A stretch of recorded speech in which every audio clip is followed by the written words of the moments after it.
आज मी तुम्हाला स्लीव्हचे जशी आपली चेस्ट साईज वाढते तसं काय चेंज करायचा असतो स्लीव्ज कटिंगमध्ये हे याच्यामध्ये सांगणार आहे। पहिलाच मी तुम्हाला स्लीव्ज कटिंगचा एक व्हिडिओ अपलोड केलेला आहे, याच्यामध्ये तुम्हाला साईजनुसार काय चेंज करायचे ते मी सांगणार आहे। इथे तुम्ही बघू शकता की मी बॉडी शेप ड्रॉ केलेला आहे।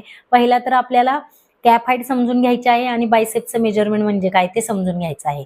तर जिथे आपली स्लीव्ह जॉईंट होते म्हणजे शोल्डरचा एंड येतो तिथून आपलं हे कॅप हाईटचं मेजरमेंट आहे आणि जिथे आपले कॅप हाईटचं मेजरमेंट येतं तिथे आपलं हे बायसेपचं मेजरमेंट आहे।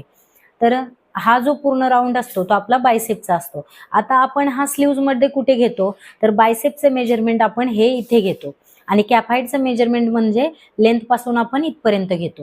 तर ही आपली झाली कॅप हाईट आणि हे आपलं झालं बायसेप।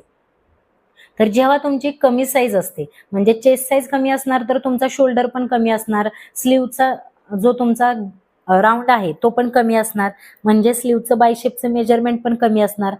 तर 38च्या आतल्या ज्या चेस्ट आहेत म्हणजे 38, 36, 32 त्यांच्यासाठी तुम्ही अशा पद्धतीने स्लीव्ज कटिंग करू शकता। तर मी ही स्लीव्हचं कटिंग तुम्हाला आधीच्या व्हिडिओमध्ये सांगितलेलं आहे, तरी परत एकदा सांगते। इथून आपण स्लीव्हची लेंथ घ्यायची आहे, इथे आपल्याला कॅप हाईटचं मेजरमेंट टाकायचं आहे। कॅप हाईटचं मेजरमेंट किती घ्यायचं हे मी तुम्हाला आधीच्या व्हिडिओमध्ये सांगितलेलं आहे आणि इथून आपल्याला बायसेपचं मेजरमेंट घ्यायचं आहे चेस्ट डिवाइड 4 -2 इंच। हे आपल्याला 38च्या आतल्या चेस्ट साईजसाठी घ्यायचं आहे आणि जिथे मार्क येणार आहे आणि हा कॉर्नरचा मार्क आहे तिथे आपल्याला क्रॉस लाईन ड्रॉ करून घ्यायची आहे।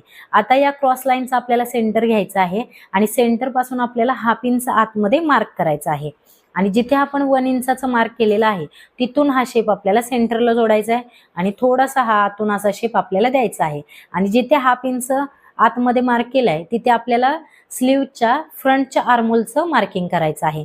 अशा पद्धतीने तुम्हाला या साईजचं कटिंग करायचं आहे। आता 38च्या पुढच्या ज्या चेस्ट साईज असतात त्यांच्या स्लीव्हचं कटिंग कसं करायचंय तर अशा पद्धतीने तुम्हाला करायचं।